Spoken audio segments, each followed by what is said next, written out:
Alrighty, so what a beautiful Friday. On the show this morning, we're actually just reflecting on the weeks that we've had, and I shared a meme of Whitney Houston looking, like how I've been feeling with the week that I've actually had, which is a hot mess. But it's moments like this that make it all worthwhile. It's moments like this that some of us as little girls prayed for, and it's finally happening. And I'm so happy to have a conversation with a woman that a lot of people have looked up to. A lot of people are inspired by you, by your journey, how you move, how you walk, how you talk. A lot of people want to be you. Even like I'm 35 years old and I still want to be a queen just like you. I am joined by the beautiful Mrs. Basetsana Kumalo. I hope I'm pronouncing your name right, by the way. That's perfectly fine. Is it? How are you doing today? I am great. I'm wonderful. I'm so glad to have visited your country. Yeah. And to spend some time with you this afternoon on Fresh FM. Much. Thank you so much. Is it your first time coming to Namibia? No, I've been here a couple of times. Is it? Yeah. What I know that obviously South Africa and Namibia is like really alike, for the most part, right? But what is the one thing that you notice here that you're like, we don't have that at home? From your drive from the airport, is there anything that stood out for you this time around? I was just talking a lot with my manager, Tato Maduka, so we were just, reflecting, and so we were more engaged in our conversation. Is it? But I'm sure I'm going to see much more when we leave and head to the airport on Sunday. On Sunday, yeah. Alrighty, so you're here for the Motherhood event, or Motherhood Namibia event, that is for the Mother's Day. Also, we had a conversation with Selma this morning on radio, and we emphasized on man as a mom, and I'm tired. Girl. I just need that break, hey? Right? What has been the best part, basically, of being a mom for you? Was it a journey you were ever prepared for? Wow. Yeah. I've got 3 beautiful children that the Lord has blessed me with. My eldest is 19. My middle one just turned 12 this week, actually. And my daughter, my mini-me, is turning 10 in July. And being a mom to these 3 beautiful souls is truly my highest calling. I wake up every day and I count it all joy that I could be able to raise these humans. More so, it's such a big responsibility when you have to give a blueprint to your children so that, first of all, they can become decent members of society and humanity. Each birth has been a highlight, and each birth was different. Which was the easiest? My daughter, actually, and I had her when I was 40. So I'm a mature mom, having my last born at 40, and it was an easy pregnancy as well. With the boys, it was quite challenging. My middle child was born prematurely at 34 weeks, but he's a fighter. I actually had my twins at 34 weeks. All right. Yeah. And so just to see them come into their own, they all have unique individual personalities. My daughter runs the show. We live in her kingdom. And she so gives you gave the boys over the throne? Yeah, wow. Right? I've got a queen in my home. So there's 2 of us. And she really gives the boy a run for their money. But having children is just such a blessing. And when you know your life purpose, my children make my life make meaning, if you know what I mean. They make me wake up every morning and to work as hard as I do, because I'm a very intentional mom about sort of creating generational legacies. So the decisions that I make every single day, it's about how it's going to impact their lives generationally. And teaching them values and principles that will hold them in good stead in life is something that I'm conscious about. And I have a lot of fun with them as well. My eldest son is my dance partner. We like dance like on TikTok or? No, I don't do TikTok. Not yet? Okay. I'm not that hip of a mom to be on TikTok. Yeah. But my son, his name is Nkosinati. What does that mean? God is with us. God is with us. And we hang out, we dance together. When he's washing dishes, I'm out there with my grooves. And I think I've got some good moves. Oh, okay. Girl. So you need to get that TikTok so that we see more of those moves. Is that okay? So you mentioned 2 things that really stood out for me right now. Being an intentional mom, but then also teaching them, obviously with a way forward in their life. So you were inspired by your mom in so many ways, even getting into teaching and education because of mommy. So what would you say are some of the things that your mom poured into you on a daily that you pour into the kids without even realizing that you're doing because your mom did it to you? Yeah. Oh, one of the main things about being raised by a strong Xhosa matriarch. My mom passed away in 2006, and may her dear soul continue to rest in peace. My mom, first of all, in the morning, we would gather together as a family and pray. That was the cornerstone of how I was raised, on prayer, on reading the Word of God. Before you step out into the world, before you start your day. And my mother, being a strong Xhosa woman, I mean, we had chores at home. I've got 2 elder sisters and 1 younger brother, and everybody had chores. You never got away with anything. And mom was an educationist, being a teacher by profession. She gave me a love of reading and of books, and of having an inquiring mind, asking the questions, the why, and then she gives you the answer and you say why, and she never tired of being a teacher, even if even at home. She never tired. And the main thing that I teach my children is the life of prayer. And the word says the fear of the Lord is the beginning of wisdom. So in our home, we pray, we dedicate our lives on a daily basis to the Lord. That also I pray upon them. I lay hands on my children. I speak life upon them. I declare truth upon their lives. I wish I had an air horn. The pee. I stand in the gap for them. I intercede for them. And they know the word. They can quote scriptures. And being an intentional mom is really about that. That, I know this will stand them in good stead for as long as they live. One thing they'll remember is that Mama took us to Sunday school kicking and screaming. That is what they'll remember. But they still went. And then that's what I remember about my mom. Kicking and screaming, you were at that Sunday school, you were in the church choir, you were out there serving the Lord. So fundamentally in our home, we serve the Lord. All right. So mom is a teacher at home. The auntie next door is a teacher at home, because if mom is not there, we all had that auntie that will actually beat you on behalf of your mom, and then come tell your mom, I beat her because she did this, right? But it was all love. I think now the older that we get, or even for myself personally, I understand why. But speaking of teachers in your life, and obviously building up to why you're here, especially for tomorrow's event, do you remember a teacher that believed in young Basi? And believed in you, spoke life over you, poured into you on a regular. And sometimes you just think of them that, if it wasn't for that teacher that believed in me. Who was that for you? It was Mrs. Fikile, and her surname was Kumalo. Then I go and get married into the Kumalo family, right? Her name was Mrs. Fikile Kumalo. She taught me how to read time. And I remember distinctly, we had a clock in the class, and she had put me on a chair, helping me to read time. That is just left an indelible mark on in my memory as I've been growing up. And she was kind. She was. You could tell that teaching was her highest calling. And she was present, and she always looked so fine. Ma'am. She always looked so good. She put it together. Right. And what a joy she was. And even when I got married, I invited her to my wedding. And so, really, she just stands out. She just stands out in my memory bank. Yeah. All right. So how do you find, because like I mentioned earlier on, with us speaking with Selma, the founder of Motherhood Namibia, I need time off. I'm so tired. These kids are just like, with me, I work 2 jobs, right? Then I have school and business on the side, whatever. So when I get home, I don't even get time to actually be like, can I just take my week off in peace? Do you know what I mean? Because the kids are just there like, mommy, I'm like, I just got here. So how do you find the rhythm in your schedule? And this rhythm concept came from, I have a segment called Fresh Titans, where titans of different industries and so forth.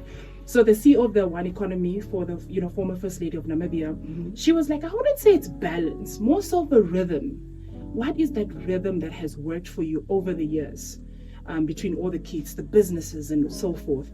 That you're just like, okay, I have to have a little bit of time for everything. Yeah. There's balance here. We have to juggle as mothers these multiple roles. We have to be conscious as well about firstly looking after ourselves, because you can't pour from an empty cup. It's about nourishing yourself first, because then, you know, a happy mom is a happy family. And this rhythm, you know, it took time for me to really get into it, because I actually, as I said earlier on, I'm a mature mom.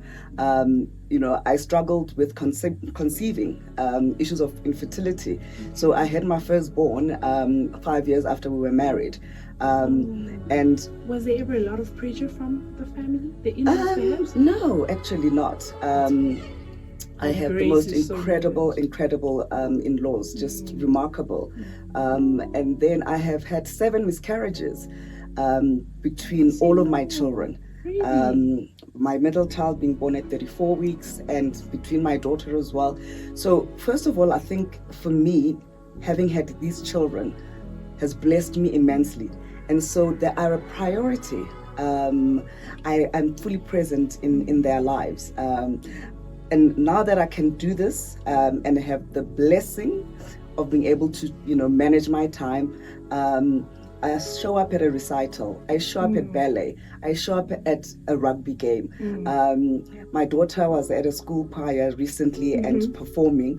I show up and I don't take that for granted, because of the blessings upon my life, that I can also have, you know, infrastructure and help. And I'm never been the one who was afraid to ask for help. Even with my friends, I need to learn that a little bit more. You know, it's okay to ask for help. You don't have it to have it together all the time. It's okay to also take me time. So you nourish yourself and you nurture yourself first. And so for me, it was very intentional that I'll work very, very hard in my younger days, so that I can be able to then be the present mom. Yeah, when you're comfortable. Well, a mom that does the school run. Yes. A mom that joins the tuck shop, you know, sales when they're looking for moms to come and support at the school. So the rhythm, it also, I mean, depends on where you're at in life. And your emotions, and you know, we go through a lot as moms, and as women, and it's about finding that balance. I, with my friends, when I had Ngosnati, I was traveling a lot when I was a television presenter for Top Billing, and I wouldn't be afraid to say, "Girl, please come and babysit. Girl is gonna go and hustle. Yeah, gotta get this bag. Listen, gotta get the bag. Right. Come and help." Yeah. But like, you know, I've had the most wonderful, we call her Rakadi, that raised me when I was 10 days old. My mom had to go back to school, and her and Papa then found Rakadi in Lesotho.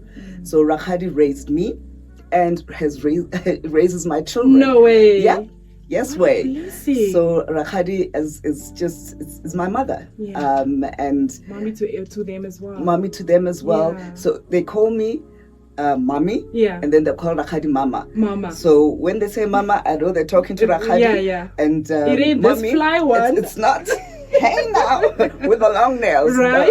No. Yeah, so it's been such a blessing to have, you know, that kind of support. Just that tribe. Tribe, you know, and your tribe is your keeper. Yeah.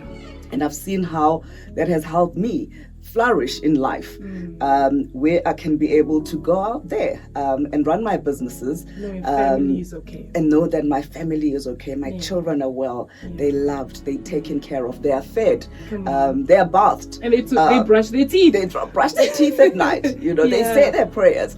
I mean, every time I'm away, I get on the phone in the evening and I pray with my children. And it's something that I've been also intentional about it. I'll say, okay, who's saying prayers tonight? It's my turn to pray. It's my turn to pray. And then that's my daughter always wanting to be the one that leads the prayer. Right. Yeah. But even the boys. And so it's those values that I think will continue to stand them in good stead long after I'm here. And, you know, hopefully they will impact their own families in the future. because you got it from your mom and you carried it over. So trust me, it is definitely going to go. So just touching base as to why you're in Namibia, our beautiful motherland, but Africa is just motherland wherever you go. Yeah. How you did touch on the importance of having a tribe as as women in general. How important is sisterhood? And just in terms of, because I know of so many women. I think I'm also in a phase in my life where I feel like I don't have anyone.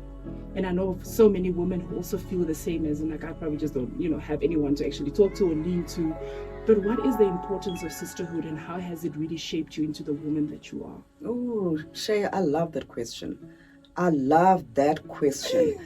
I have a strong sisterhood. Some of us have been friends for 30 years. Yeah, I saw at your birthday party. Yeah, there by the gram. Me and my girls there. Actually get goosebumps when I think about them. The journeys that we've traversed together, the highs and the lows, the good, the bad and the ugly. Being there to bury each other's parents. Being there to cover one another, being there to stand in the gap, being there to intercede, and being there to have fun as well. And a sisterhood is so critical, even for our mental health as women, where you can lean on somebody, and that somebody is going perhaps through the same challenges, and therefore you can learn from them. You can grow from their own experiences, and being able to help raise, I think, a decent community, because our friends are now kids, our kids are now friends, and I'm seeing how that is so important going forward. So I always encourage women to have a sisterhood. You don't have to have multiple of friends, but you need to have your core, that core that you draw from and that you also impart. It's a two-way street, sisterhood. Yeah, it's receiving and it's giving. Yes, there we go. It's about receiving and giving. It's about reciprocity of souls that get together to live and walk a journey of life. And so, as I say, my sisterhood, man, it dates back, girl. And recently, having turned 50, I was surrounded by the sisterhood, the love, the messages that they put out there with the recordings that they did in tribute. It fills the soul. It nourishes. It feels like home. It feels like home, where you feel that you're hugged, you're loved. And also it's important to call each other out as sisters. It's about saying, girl, that wasn't nice. Get it together. Or girl, you can't say that about another sister, and call it out. Because you're the product of the people that you hang around with. And so it's important to be able to have authentic, honest relationships. Because those are the ones that last a lifetime. So with looking at how, that was profound. And I'm a crybaby, but I'm not going to cry. Because today I'm on my good behavior. Looking back at the woman you are today, but then also reflecting on the young girl you once were, with dreams and hopes and wanting to achieve all the things that you now have achieved. How did you manage to take up so much space? Girl, I have not even begun. Ooh. I'm only starting out.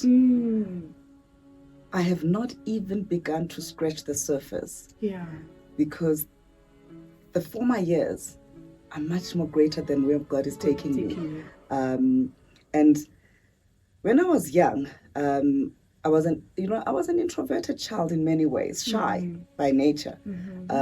But growing up in my mother's house and my father, it was like having this motivational speaker every day. My father would speak live over us.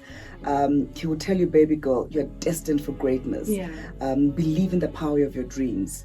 And so growing up in a family environment where you were encouraged to be the best version of yourself, even when you were an awkward teenager, gave you that sense of belonging, and that sense of just knowing that you can be better, coming from an underprivileged background. My father was a bus driver, and my mother, of course, a teacher, as we spoke about it. Coming from that background and coming from an apartheid system that said black people will never amount to anything. So there was this rebel in me as a teenager, even I'll coming prove you into wrong. that, I'll prove you wrong. I'm gonna rewrite the narrative about what a black girl child can achieve. Yeah. I'll prove you wrong. I'm getting so emotive about it because it's what propelled me in life to work this hard and to achieve what I have over the years. I run multiple businesses. I'm a miner. I trade coal and export it to international markets. I run a media business. I run a travel business. I run a property business. And so having multiple portfolio over the years was also intentional in that I understood the assignment. I understood the season of where God had placed me. And then I understood that it's bigger than me and how I am going to use it for the betterment of others. How I can create jobs, how I can educate young people. Some of them are lawyers and doctors, and some of them are in the creative economy that I've seen become stars on international movies. So it was understanding at the time that, girl, the assignment is big, and then showing up for it, and also not being afraid to fail. Fail forward, as they say. Fail Cliché, forward. but very true. Fail forward. Yeah. And also being a risk taker. As a businesswoman, I had to take risks. Some risks, some businesses failed spectacularly, but I never gave up. I never gave up by waking up every morning and really just hustling. And I come from a family of entrepreneurs. Outside of their 8-to-5 jobs, my mom and my dad were entrepreneurs. I think ahead of their time. They used to run a construction company. When we came back from school, my sisters and I were given boiled eggs to sell up and down our streets. Wow. Over the weekends, we used to go to soccer stadiums and sell sandwiches.